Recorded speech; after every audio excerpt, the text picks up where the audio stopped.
সারাদিন রোজা রাখার পর ইফতারে যদি চিড়ার এমন ঠান্ডা ঠান্ডা একটা ডেজার্ট থাকে তাহলে তো সারাদিনের সব ক্লান্তি এক নিমিষেই দূর হয়ে যায়। তো চিড়ার ডেজার্টটা বানাতে আমি এখানে পরিমাণ মতো চিড়া নিয়ে নিয়েছি। এখন পানি দিয়ে ভালোভাবে চিড়াগুলোকে ধুয়ে নিব। তো আমি চিড়াটাকে ভালোভাবে ধুয়ে নিয়েছি। এখন হচ্ছে পরিমাণ মতো ঠান্ডা পানি দিয়ে দিব। তোমরা চাইলে চিড়াটাকে কিছুক্ষণ পানি দিয়ে ভিজিয়েও রাখতে পারো। তারপর এখানে আমি 4 চামচের মতো গুঁড়ো দুধ দিয়ে দিব। তারপর আমি এখানে 3 চামচের মতন চিনি দিয়ে দিব। চিনিটা তোমরা তোমাদের টেস্ট অনুযায়ী বাড়িয়ে অথবা কমিয়েও দিতে পারো। তারপর সামান্য লবণ দিয়ে দিব। এখন সবকিছু একটু মিক্স করে নিব।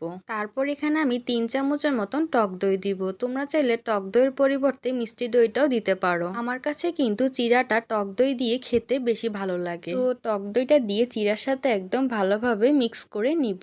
তো এখানে হচ্ছে আমি 3 থেকে 4টা কলা ছোট ছোট টুকরো করে কেটে নিয়েছি। এখন কলাগুলো চিড়ার মধ্যে দিয়ে দিব। তারপর এখানে আমি কিছু খেজুর আর কিশমিশ নিয়েছি, এগুলো চিড়ার মধ্যে দিয়ে দিব। এখন সবকিছু ভালোভাবে একদম মিক্স করে নিব। তো এই তো তৈরি হয়ে গেল ঠান্ডা ঠান্ডা মজাদার চিড়ার ডেজার্ট। সারাদিন রোজা রাখার পর ইফতারে যদি এমন একটা চিড়ার ডেজার্ট থাকে তাহলে তো অনেক বেশি ভালো লাগে। আর ইফতারে ভাজা পোড়া আইটেম থেকে আমার কাছে তো এই ঠান্ডা ঠান্ডা চিড়ার ডেজার্টটা খেতেই বেশি ভালো লাগে। আর এই চিড়ার ডেজার্টটা আমাদের স্বাস্থ্যের জন্য অনেক বেশি উপকারী। তোমরাও ইফতারে এই চিড়া ডেজার্টটা ট্রাই করতে পারো। আশা করছি তোমাদের কাছে অনেক বেশি ভালো লাগবে। আর চিড়া ডেজার্টটা তোমাদের কাছে ভালো লেগে থাকলে অবশ্যই একটা লাইক দিয়ে দিবে। তো সবাই ভালো থাকবে, সুস্থ থাকবে। আল্লাহ হাফেজ।